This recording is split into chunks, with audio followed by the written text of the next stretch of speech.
Live. It's Stars Over the Prairie with 8-time Minnesota Music Award-winning songwriter, musician, author, and historian, Paul Metsa. Check out previous show podcasts at kdal610.com. Now, here's Paul Metsa.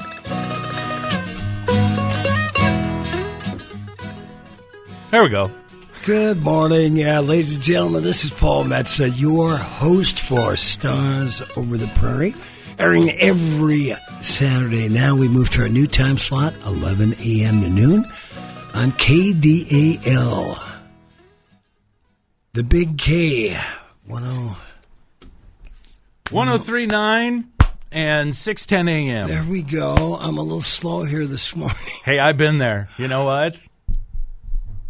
I've been there. I've been there too. I let the dogs out at about 1:30 last night, and Blue came in. He got into something. Thank God it wasn't a skunk, but he smelled weird. I couldn't even explain if I knew what that was, but he was scratching his head, so I had to deal with him, and then just kind of babysit Blue till about 3 a.m, and then he finally got him down, and then when I woke up, he was a little better today, but I don't know what happened. So I didn't get my requisite 7 hours of sleep. I got about 3. I got 3 last night. We just got a new dog. You did? What'd you get? A Great Dane. Wow. Yeah, he's taller than me when he stands up. If you can imagine how big that is, I'm 6 feet. And he's just a big softie. Wow. How old? They estimate 2 to 3. He's a rescue dog. Very good. His name is Dan. You call him Daniel, Danny. He loves Dan. And he's a mama's boy. So he took up the whole bed last night, and I had to try and sleep around him. Mom comes home this morning, and she gets her whole half, and he lays down in my half.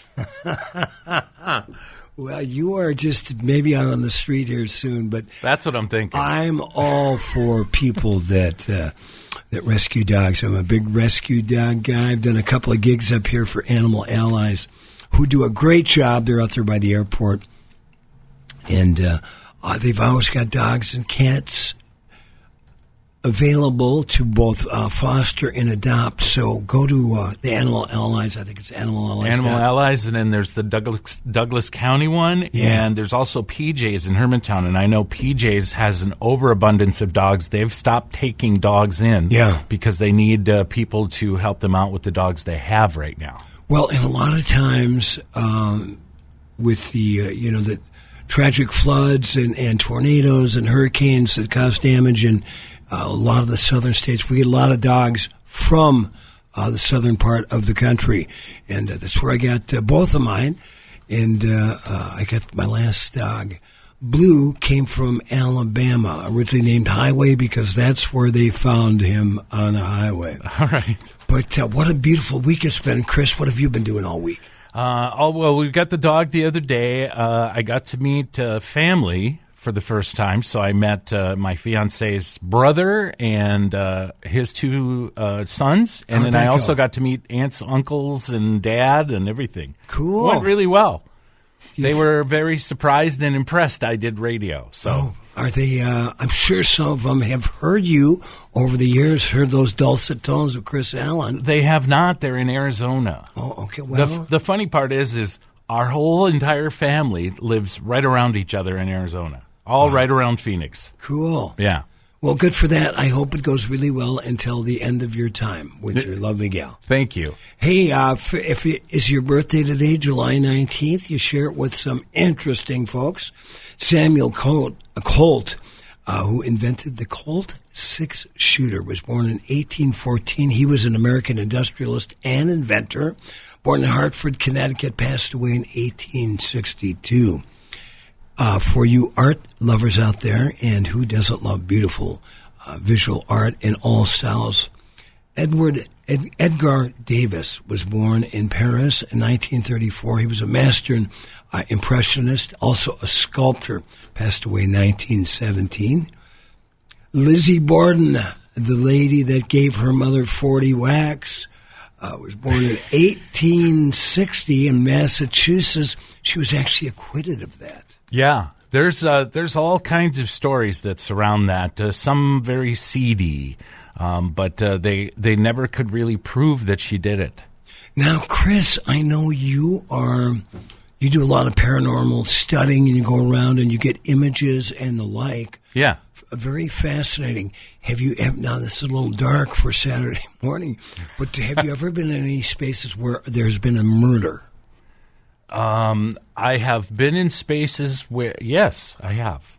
I've been in spaces with suicides and murder. So, wow. Yeah. Well, let's turn the corner. This is a Saturday morning show. We like to keep things rocking here on Stars Over the Prairie.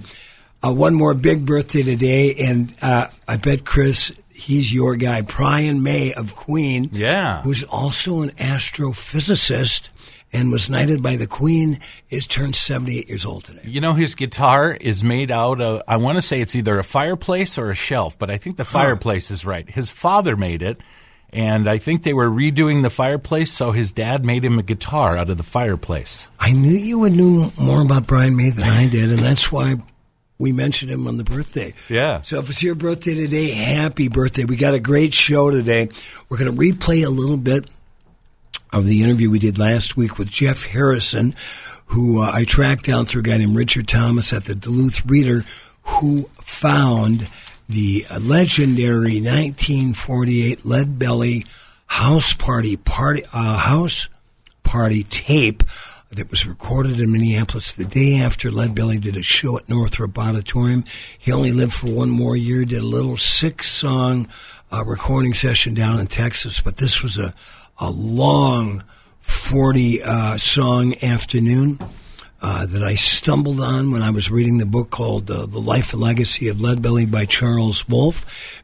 In the back of the book, it had the discography, and it mentioned this performance. I did a little research and tracked it down. I got a hold of the lady who, Mrs. Britzius, whose house this was at. She said her son took off with the tape. So it was for me, the holy grail that I thought I'd never find. Sure enough, a couple of years ago, I bumped into Richard Thomas, who took me into Jeff Harrison, who tracked down the tape. So that's interesting. And then there's a lot of great music going up in Silver Bay, up on the North Shore for the next handful of weeks through the first week of September, put on by Rocky Wall Entertainment and my friend Nelson French, gentleman who will be playing up there next week with his band from the East Coast. Jeff Slate is going to be up playing at a free concert in Silver Bay Park on Friday, July 25th, and then a fundraising show on July 26th. We're going to hear more about that as the show goes on. So we will be talking with, once again, a little bit of Jeff Harrison from last week, and then Jeff Slate ahead of his show. He's also a wonderful journalist.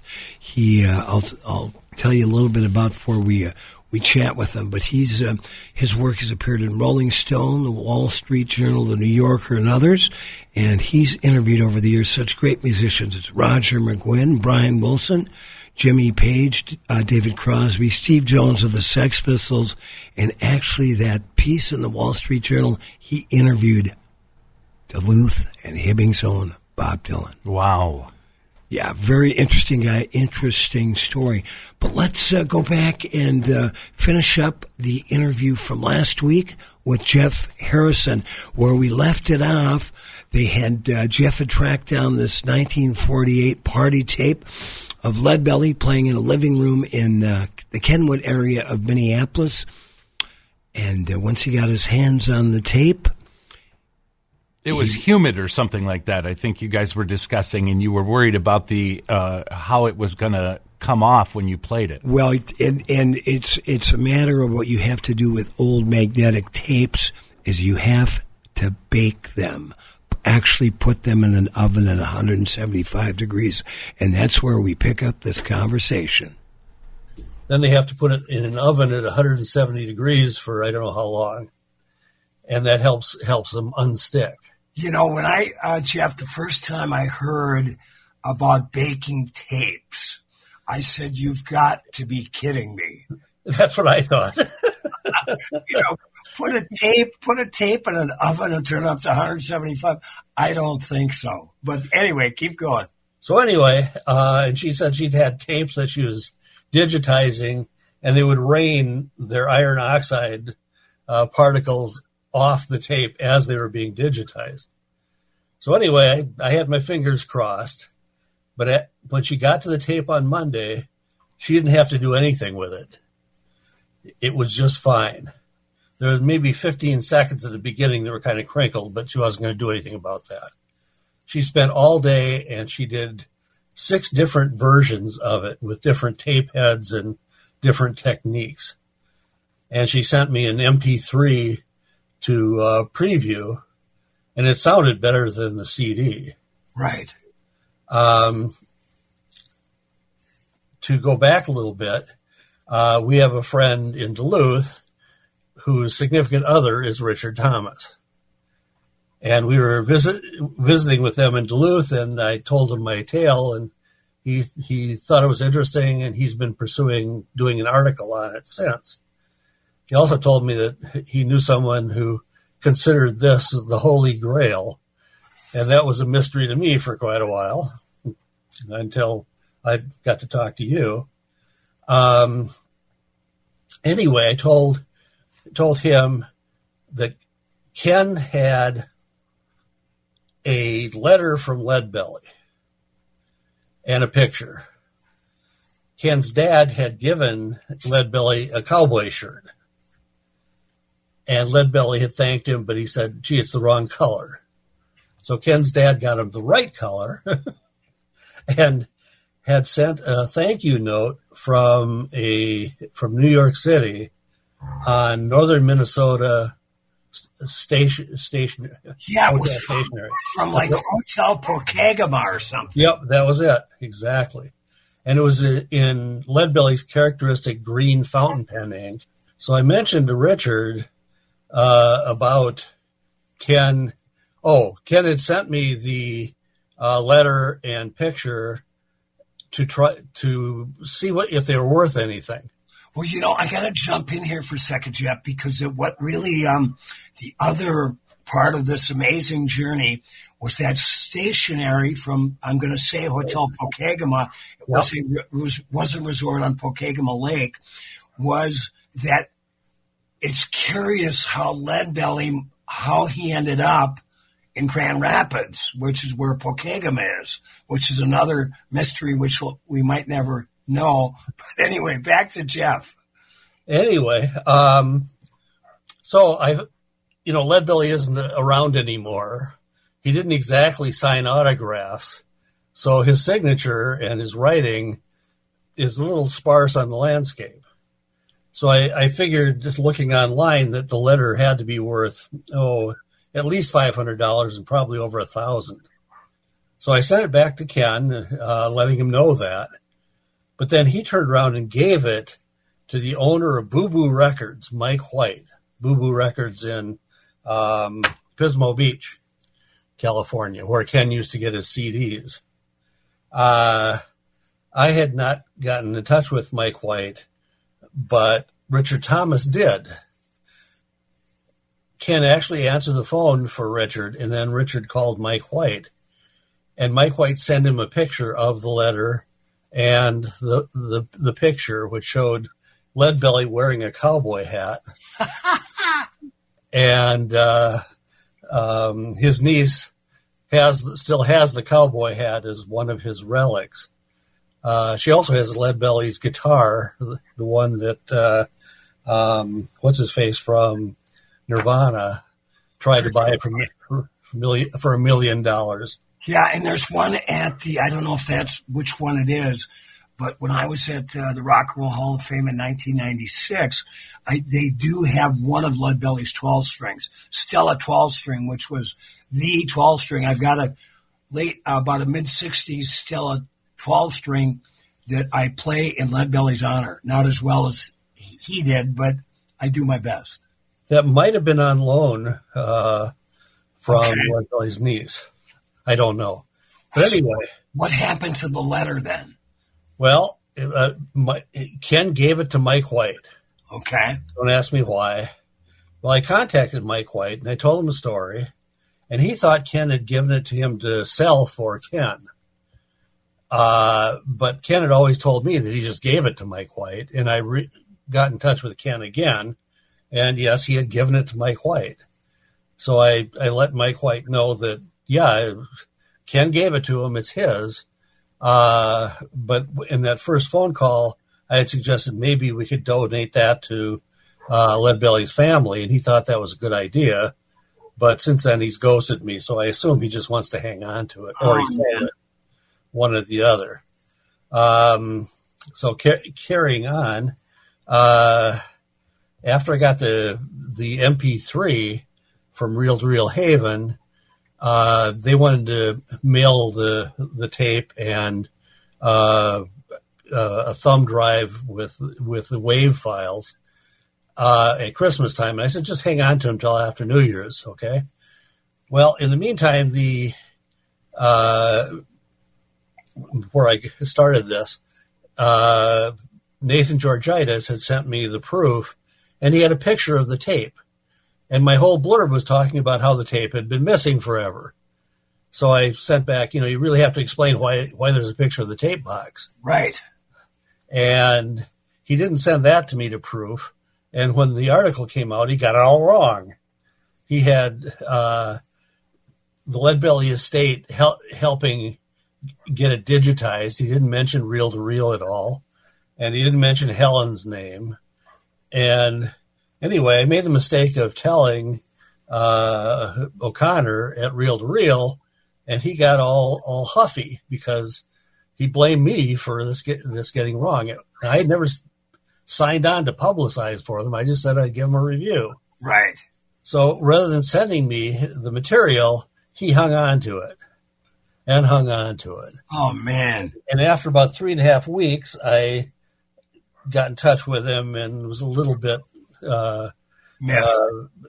miffed, and he finally agreed to send it out to me. And I told him, you guys were just absolutely fabulous. I was going to write you a great review, and it'd still be a great review, but I have to mention this. And they said, well, if there's going to be anything negative, don't do it at all. I said, well, I'll do it, and I'll send it to you, and you can decide what you want to do with it. So I got it all back. It's all in great shape. Noel had put the tape on a larger spooled reel to help preserve it a little bit better.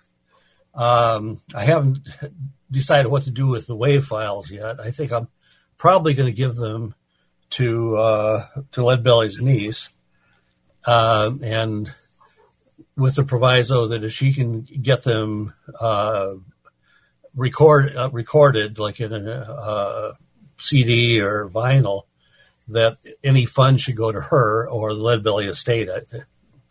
Would be better. But I'll still retain the sort of copyright of them or whatever. Well, it seems like it would be a perfect project for the Smithsonian Folkways. It does, except they don't want it. No. Jeff Place, he doesn't decide. They have a committee, and they only want things that haven't been recorded, haven't been published. And this has been published by Document Records. Right. Maybe a little bit in a bit of a hinky way because they have different copyright laws over there, so they can get away with things. But Gary Atkinson's been very, very nice about the whole thing and open as well. So anyway, I sent the tape to the Leadbelly estate, and Tarika Dean is working on establishing a Leadbelly museum, and presumably it would go to that. I figured she'd be the best person to preserve it. Yes. All right, that was Jeff Harrison, a great tale of tracking down the legendary Leadbelly tape from Kenwood area of Minneapolis in 1948. We got Jeff Slate coming up. He's playing up in Silver Bay this coming weekend. But first, we're going to hear a word from some people that keep us on the air on Stars Over the Prairie. I'm Sydney, and I had Z LASIK at Weiss Eye Center. Oh man, camping and like being able to look up at the stars, or like wake up to the stars or wake up to the sun and not have to kind of fumble around to see where my glasses are. So I'm looking forward to that eventually. It's like getting out and enjoying nature with sort of no barrier. Oh, the staff were really great. Yeah, it was really, always felt pretty taken care of, and very friendly staff, and they were answering my questions even if they were like really, really trivial. It's something that you gotta have like sort of a bit of trust in this doctor. Weiss Eye Center is the only clinic to offer blade-free Z LASIK in the Northland. To find out more and to arrange your free consultation, call 218-625-1917 today or visit weisseyecenter.com for more information. Weiss Eye Center. See the best.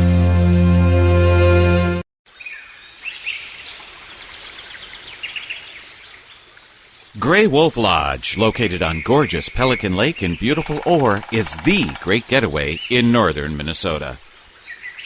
Featuring affordable, modernized cabins that rent by the week or even a few days, Gray Wolf Lodge is your place to treat the family or just yourself for a relaxing time away from it all. With great fishing, yoga classes, massage, boat rentals, a sandy beach, a common gathering area with a fire pit, and the gorgeous and rustic Gray Wolf Lodge, hosts John and Carol have thought of everything for your unforgettable stay. Give them a call at 1-800-840-9653 or go to graywolflodge.com to see all that they have to offer. Gray Wolf Lodge, your home away from home in the North Woods.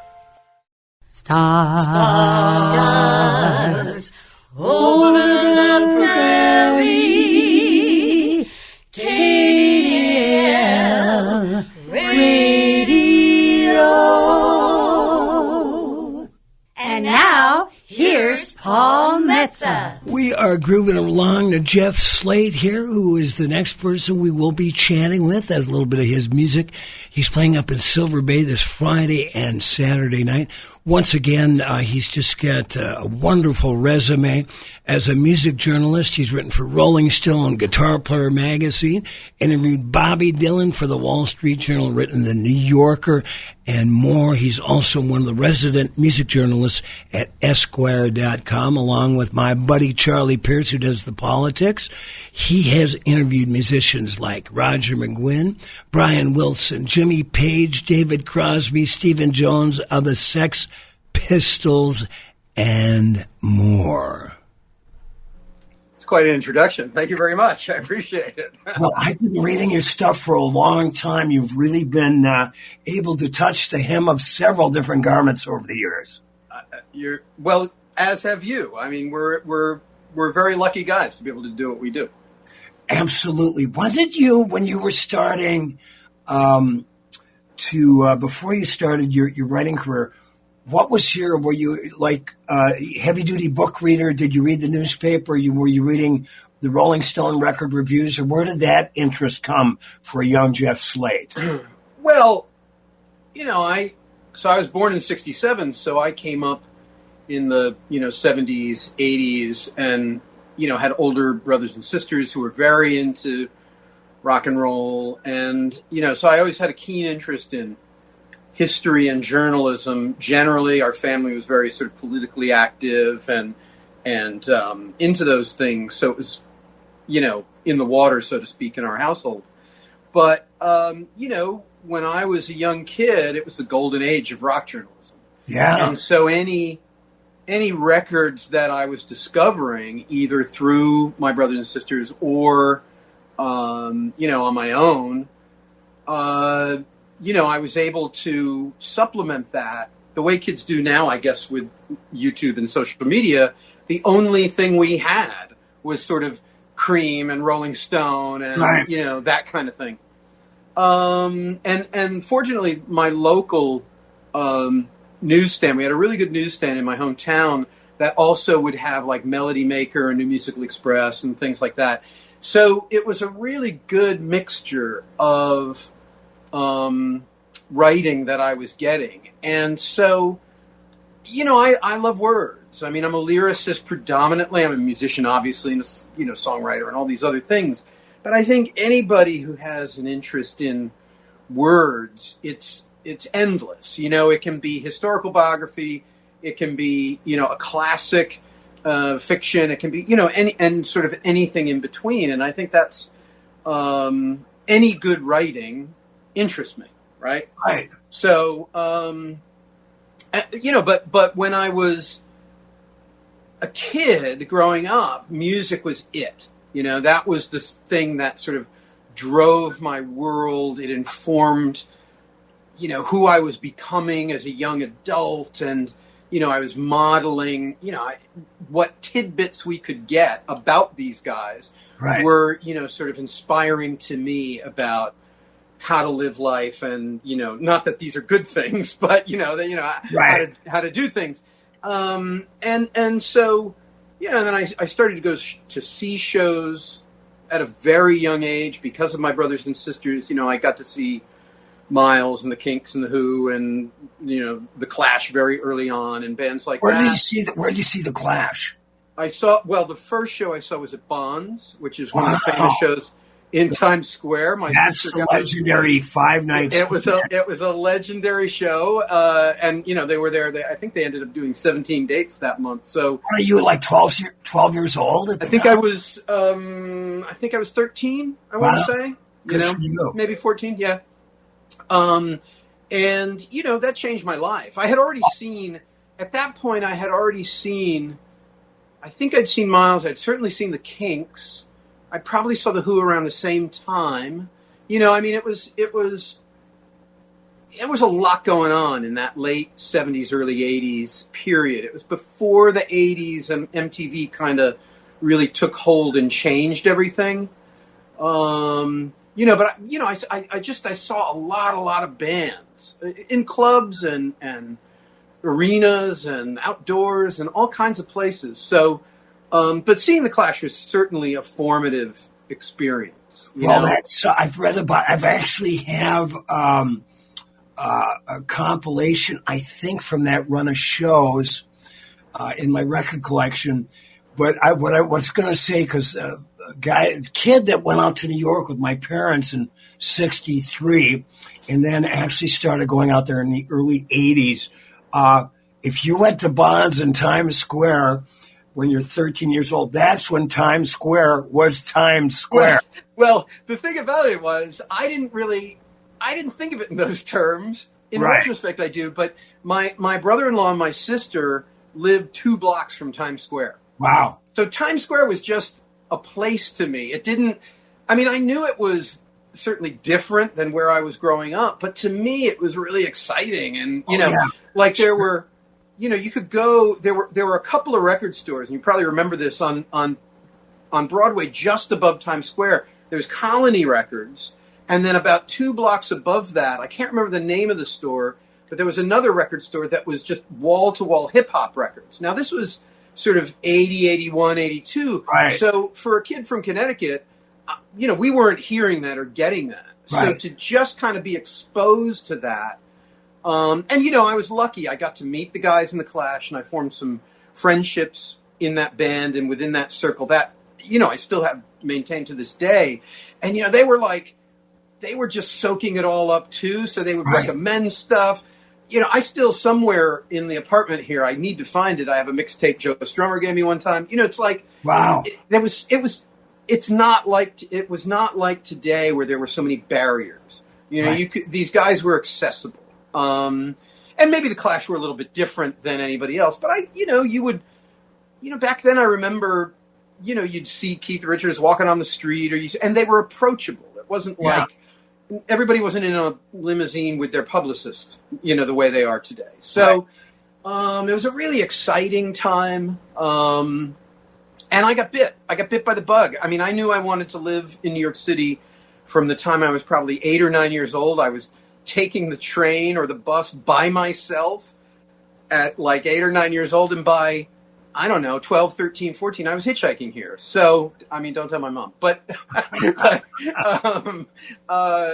and again, I didn't think anything of that. I didn't think about the danger or any of that stuff. I wanted to see whoever it was, and but just you mentioned Steve Jones, and there's another story about that I think we were probably 13, and our hometown had a very cool rock and roll club, and his post-Pistols band, the Professionals, which was Glenn Matlock and Paul Cook and Steve Jones, but, without Johnny Rotten, they came to town, and we snuck in through the back door to that show. So this was like, it was all consuming, and I think part of that was because it wasn't easy. There wasn't YouTube where you were just like, oh, I want to see a Sex Pistols video. Right. And you just dial it up, and less than 5 seconds later, the Sex Pistols are playing on your, in your hand on your little mini computer. This was like you had to go after it. You had to go to the record store and talk to the guy behind the counter, and all that. It was really fun, and it was it made me, in many respects, who I am, but it also made me a lifelong music fan. That kind of search for it was really part of it. I was just rereading some of Steve Jones's autobiography, which I absolutely love it. Yeah. And I was talking. Well, he doesn't, there's no lying for Steve. It's like, he just puts it all out there. No, you're exactly right, Jeff. In fact, I was talking to, I don't know if you've ever bumped into a guy named Pat Thomas. Pat of course. California. Yeah, Pat's great journalist. Pat and I actually. I had an extra ticket, and we met. I took him to see Dylan 2 years ago in June at the Pantages. And then he brought me my first martini at Musso and Frank's. But we were talking about Steve Jones's book, and Pat had a great line. He said, Keith Richards wishes he was as honest as Steve Jones. Oh, my God. I think when I wrote about, I agree 100%. I think I interviewed Jonesy for Esquire when the book came out, I'm sure I said something exactly like that.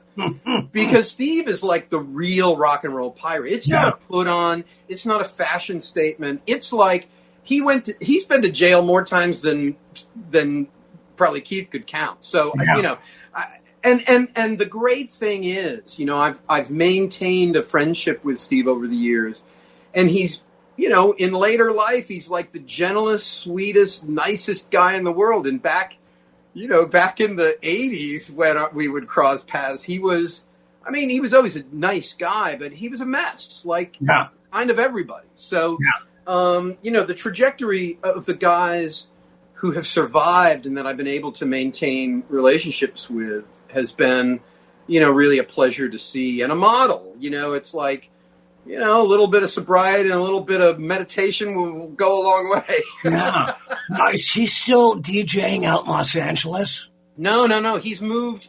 Well, he's mostly moved back to England now, and the Pistols have reformed with another lead singer, a guy named Frank Carter, who's about 42, and they're getting phenomenal reviews overseas. They're doing festivals this summer, and it just came together by sort of chance because they got asked to do a charity show, and it all clicked, and they can't get along with John, so this was one way to do it, and it went so well. They'll be in the States, actually, in, I think, September, October. So whoever's watching this, if they're watching this around that time, they should certainly, or listening, they should look that up, because I can't say enough good things about this lineup of the band, because having a young lead singer who, he's not doing karaoke. He really loves this material. It's great. They're amazing, and they're still great players. I caught a couple of clips online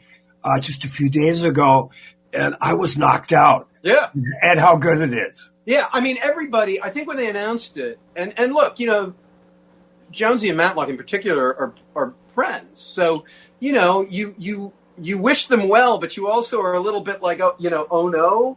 But then they did the show, and I started seeing some clips and whatever. And I was completely blown away by what I heard and saw. And, a couple of my friends, musician friends, have gone to see them and have been very, very effusive in their praise. So I think it's, I wish them well, and I'm glad they're able to play because, last I spent time with Jonesy, which was not that, I guess maybe it was pre-pandemic now, but we've talked since then. No, that's not true. I saw him after the pandemic, but I think he thought that was over. They were trying to do something with Billy Idol and Tony James from Generation X, and they called it Generation Sex, and they did a mixture of Pistol songs and Generation X songs. But that record is so seminal and so important, and still relevant as ever. And I think obviously John Lydon was a big part of that. But if you can't play it live, it becomes a historical thing. Yeah. And I think those songs should be played live, and I'm glad that they're getting to do that. Well, thank God they didn't die before they got old. We're going to listen. Well, yeah, I mean, that's the thing. At one time I was sort of marveling that I have any career at all, and I'm very good friends with Paul Weller from the Jam and the Style Council, and He's been a solo artist for many years, and he said, "Well, you didn't die." Yeah. And I think that the trick is, if you're around long enough, if you don't find an audience will find you. Exactly. Well, I love the old great Jerry Garcia line when they had celebrating their 20th anniversary, and someone asked him, "Man, the Grateful Dead 20 years in," and he goes, "Well, what they say about bad prostitutes and bad architecture, you hang around long enough and you become respectable." Jerry, we're going to have Jeff Slade on for the rest of the show, so stick around. Rocky Wall Entertainment is thrilled to announce 6 exclusive Rocky Wall benefit house concerts featuring nationally renowned musicians in a one-of-a-kind, intimate North Country log lodge setting. We will have 6 shows this summer, and the bands generously donate their time and talent to perform these house concerts to help Rocky Wall Entertainment raise funds to fund the free Music in the Park concert series. More information and tickets available at rockywallentertainment.org/events/house concerts. I'm Joe, and I had Z LASIK at Weiss Eye Center. The funny thing is I absolutely hated buying a contact solution because I thought it was such a racket having to spend $15 on a bottle of contact solution. And that's just one thing, is just not having to buy that stuff anymore, or glasses or anything like that.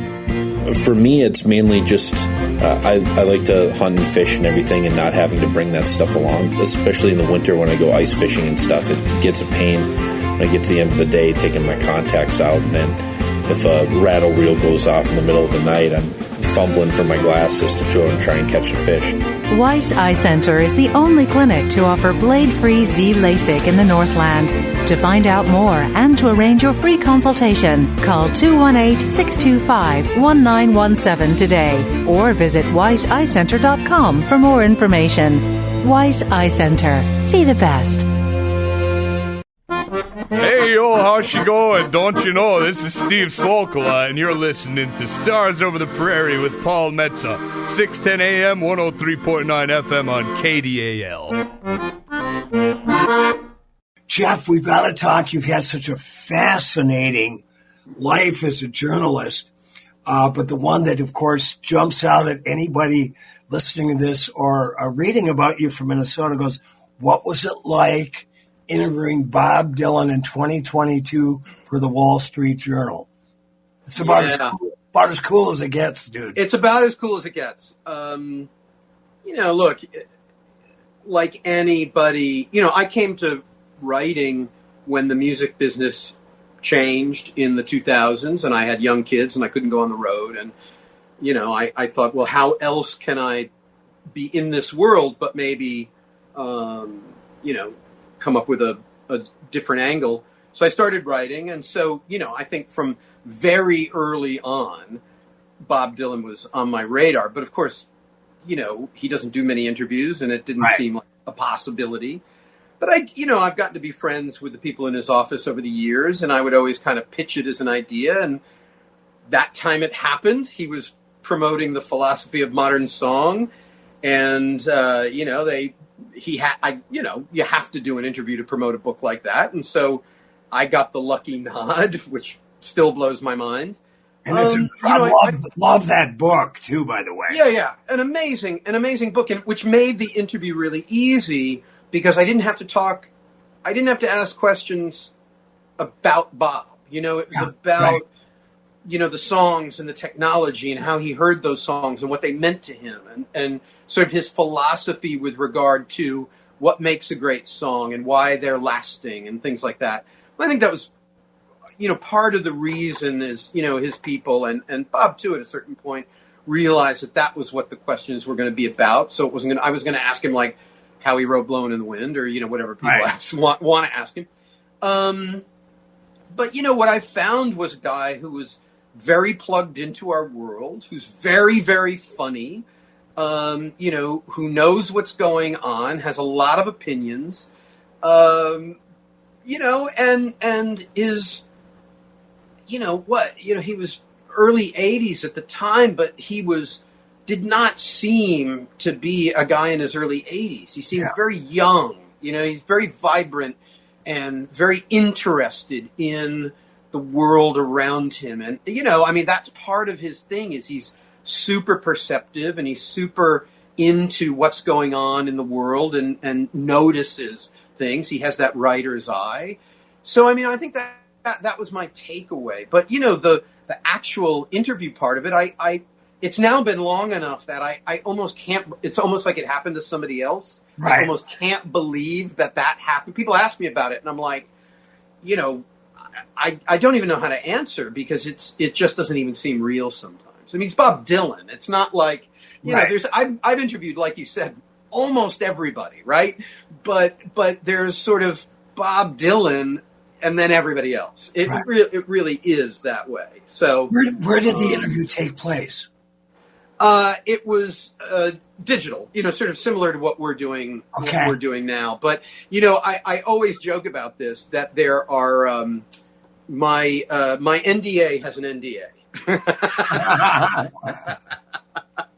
Now, and I think that's part of interviewing Bob. Like he doesn't want to people to know where he was when he did it, or I get it, or how it's that's part of his shtick, and I think not shtick. That's part of who he is, and that's I think it's one of the things that was important to him in particular was not editing his answers. And that was why, because the way the Wall Street Journal interviews work, they're shortened by a lot. So it was important to him to put the whole conversation up on his website so that people could read exactly his answers, because he's very interested in, the words being exactly right. Right. Right. So, I'm trying to, there's little things that happened along the way after it happened, and there were his assistant sort of sent it over, and his manager and I looked at it, and we really had to make sure some of the like we got all the words right that Bob wanted in there. It's like we can't with most interviews you can sort of I know what he means. With Bob you want it to be exactly right. You didn't want to assume you knew what he was trying to say. Now, you've also contributed to some of the Dylan recorded projects, correct? Yeah. And what were those, Jeff Slate? Well, so I did the Blood on the Tracks, More Blood, More Tracks box set in, I guess it was 2018. Kevin Odegaard gave me the copy. Yep. And I'm familiar with it. Yeah. And it was a real pleasure to do because, partly there was a story to be told there. I was very lucky to hear the session tapes very early on, unmixed, raw, the whole thing.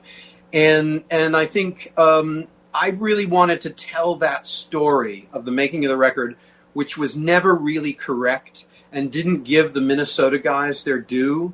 And they really made that record the hit record it became. Yeah. Because I know people love the New York sessions, but I think I'm going to put on my Bob Dylan hat and sort of, I think he and his brother and, just playing it for people, I think he knew what he wanted to do. And it was both to present these great songs, but also to reach the biggest market possible and to sort of throw down a gauntlet like, okay, there's Neil Young and Jackson Browne and Joni Mitchell and all these, Leonard Cohen, whoever else was sort of percolating in that time, and to remind everybody that, yeah, there's all these great songwriters, but I'm Bob Dylan. And I think he was only able to do that by, Plastic Ono Band is for some people, but Imagine is for most everybody. And John Lennon always said that Imagine was, Plastic Ono Band with sugarcoating on it. You need a little bit of that joie de vivre that the Minnesota guys brought to those sessions to kind of get those songs over to people. So the mixture of the New York and Minnesota sessions was, I thought, crucial. Jeff, we only have a few minutes left, but you are, you're involved in so many facets in the music biz. Bright guy, talented songwriter, great journalist. We're talking to you from Minnesota, which you will be visiting next week. Yeah. What do you think is the long view of Bob Dylan? How does he really fit in? What would be your description of Bob Dylan and his importance in American culture? Yeah, well, I've written about this and I got some heat for it, but I think, history is a blunt instrument, and the way history is written and told over many, many years becomes simplified down. There are always people who want to dig in about and know about every general in the Civil War, but not everybody is going to be that attuned. And I think as time passes in 100, 200, 300 years, the late 20th century artistic blossom, golden era of rock and roll will really revolve around Bob and the Beatles, because they were really the Mount Rushmore of that period. That's no disrespect to Joni Mitchell or Neil Young or, Paul Simon or whoever else, or the Stones or the Who or, any of these bands, Ray Davies from the Kinks. I think there's something unique about the story of Bob Dylan and the story of the Beatles that suits history very, very well. But I also don't think we know how he will be perceived, because, his words are amazing. His music is amazing. He's also a fine artist. He's got the welding and the painting and sketching. 300 years from now, people may see him as a real Renaissance character from this period.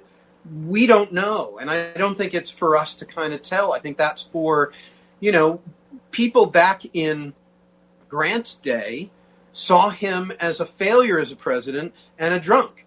And now we see him as a man who saved the Union and really made democracy safe for the rest of the world at a very, very crucial time at the beginning of the Industrial Revolution that led to sort of Teddy Roosevelt and other things.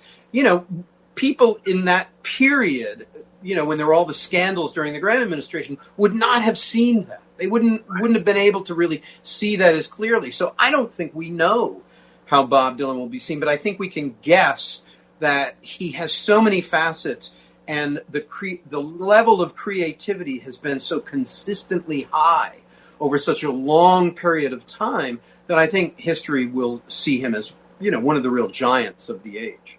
And I just saw him in Mankato, Minnesota in April. He was singing his ass off. Yeah. The band sounded great. And like I've said before, he still has the best hair in the business. Yeah. I mean, he's just amazing. He's just amazing. I got to give a shout out. I used to jam occasionally with Anton Fig, who's his drummer now. And I played with Keltner too, but man, Anton was a great choice. Yeah. Bob seems to really like it. It really energizes him, and Anton is just like getting where Bob wants to take the songs. And not all drummers are that, and look, he's had amazing drummers and amazing players over the years, but this seems to be the right guy at the right time. Right. So it's a great band. They're, but you're right. His voice has been tremendous. I'm going to go see him in September, and I'm looking forward to it. Jeff Slate, have a great time in Silver Bay. Off here, let's be in touch. I will say, if you guys get to our house, 2 blocks down from Paisley Park, I'll see if my buddy Jeff Baritko can save the Prince booth for you. I can't wait. Prince booth, but they had a curtain when Prince would go. Yeah, he'd get there quite a bit. So we'll do that. Hey, it's hope to see you. Maybe when you're driving through Duluth, give me a buzz. And maybe you'll buzz up to Silver Bay. We'll see what next week brings. But it's been a pleasure. You look great, and you sound great. Thanks so much for your time. Appreciate it. Anytime. And that was the interview with Jeff Slate, who's rocking the Silver Bay Music Series up there. Go to RockyWallEntertainment.org. And if you get up Silver Bay, say hi to my buddy Nelson French.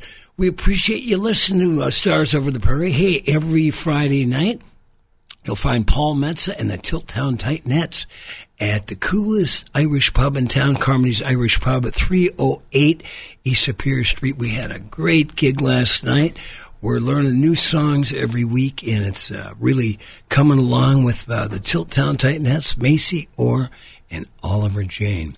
If you've got a business or an event you want to get the word out here on KDAL, we've got a committed audience and really reasonable advertising rates. Shoot me an email at paul@paulmetsa.com.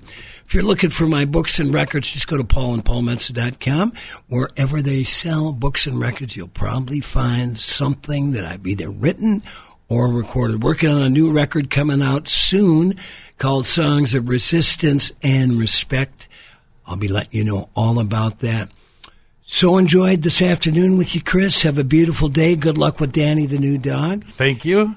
And everybody out there in the Twin Ports, man, get out there and enjoy this beautiful weather. A friend of mine invited me onto their sailboat. We're going to go up and catch the Glen Sheen concerts on the lake this coming the outdoor Wednesday. Concerts on the lake. Those are wonderful. Oh, I'm really looking forward to that. I haven't really been on the lake since I moved to town 4 years ago. Oh, you're in for a shock, that's for sure. Oh, I can't wait.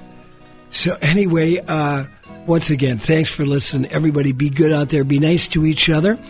And like my dad used to tell me, remember to be kind and make someone happy. See you next week on the Big K, 11 to noon, Stars Over the Prairie.